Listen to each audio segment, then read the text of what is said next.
This is Norman Kissinger from Redeeming the Time Brothers Ministries, and we're continuing with our talk on what to do when life fails you. And so we talked last time about how that time is our friend. And when bad things are happening in our life, it's painful, so we want to get out of that moment and we want to move on to something else. But the truth is that even though time doesn't heal all wounds, but it takes time for wounds to heal. And so while we're going through that, we have to almost embrace the idea that it's going to take some time for everything to kind of work itself out and allow God the time to work things out in the situation.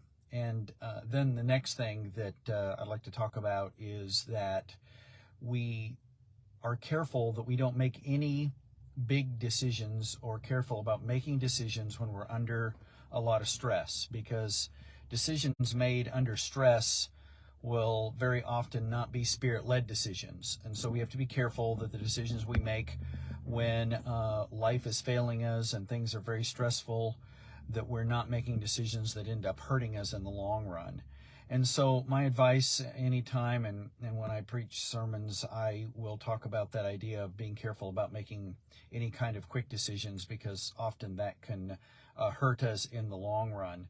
And we need to take this time when we're going through trials or stresses or losses, that we spend more time with the Lord, seeking Him about what He wants to have happen. Because of course Satan is going to use anything that he can to deter us from doing God's will. So he certainly can use us making a bad decision during times when we're emotional and we're upset, and when we're not thinking clearly because we're under stress, to make decisions that hurt us in the long run. So if you're going through trials right now, be very careful about making decisions, unless you're forced into them. You don't have any choice, of course, and you're going to make the best decision based on what you think the Lord would want you to do.